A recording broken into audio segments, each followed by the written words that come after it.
Hello বন্ধুরা, স্বাগতম আমার চ্যানেলে। আজ আমরা কথা বলবো এমন একজন মহান দেবতার কথা, যিনি লক্ষ লক্ষ ভক্তের হৃদয়ে রাজত্ব করছেন। তিনি হলেন আমাদের সকলের ভগবান জগন্নাথ। কিন্তু জগন্নাথ দেবকে কেনই বা তার রথযাত্রা এত বিখ্যাত, আর কীভাবেই বা তিনি হয়ে উঠলেন জগতের নাথ?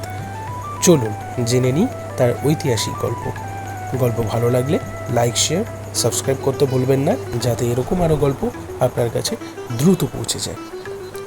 ভগবান জগন্নাথকে তিনি হলেন ভগবান বিষ্ণুর একটি রূপ, যাকে জগতের নাথ বা বিশ্বের প্রভু বলা হয়।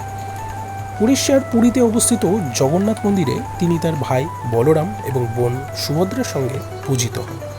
তার মূর্তি একটি অনন্য কাঠের মূর্তি, যা অন্যান্য হিন্দু দেবতার মূর্তির থেকে সম্পূর্ণ আলাদা।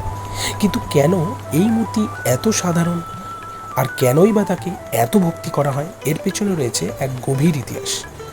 আসলে জগন্নাথ দেবের ইতিহাস শুরু হয় প্রায় 1000 বছর আগে। পৌরাণিক কাহিনী অনুসারে ভগবান জগন্নাথের মূর্তি নির্মাণের গল্প জড়িত রয়েছে রাজা ইন্দ্রদ্যুম্নের সঙ্গে। কথিত আছে ভগবান বিষ্ণু রাজা ইন্দ্রদ্যুম্নকে স্বপ্নে দর্শন দেন এবং তার মূর্তি নির্মাণের নির্দেশ দেন। কিন্তু এই মূর্তি তৈরি করতে গিয়ে বিশ্বকর্মা শর্ত দেন যে কেউ তার কাজ দেখবে না। কিন্তু রাজা অধৈর্য হয়ে দেখে ফেলেন, আর তার মূর্তিগুলো অসম্পূর্ণ থেকে যায়, যার ফলে জগন্নাথ, বলরাম এবং সুভদ্রার মূর্তির হাত পা নেই। এই অসম্পূর্ণতায় তাদের আরও বিশেষ করে তুলেছে। ঐতিহাসিকভাবে জগন্নাথ মন্দিরের প্রতিষ্ঠা 1200 শতাব্দীর দিকে হয়েছিল বলে মনে করা হয়, যদিও এর পূজা পদ্ধতি আরও প্রাচীন। এবার আসি জগন্নাথ দেবের বিখ্যাত রথযাত্রার কথায়। প্রতি বছর পুরীতে এবং এই বছর থেকে আমাদের পশ্চিমবঙ্গের দীঘাতে রথযাত্রার সূচনা হয়েছে।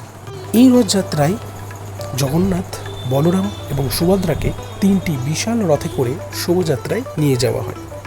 এই রথযাত্রা শুধু ধর্মীয় নয়, বরং সামাজিক সম্প্রীতির একটি প্রতীক।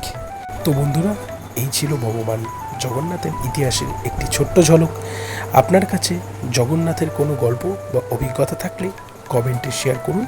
এই ভিডিও ভালো লাগলে লাইক করুন, শেয়ার করুন, সাবস্ক্রাইব করুন, বেল আইকনটি প্রেস করতে ভুলবেন না।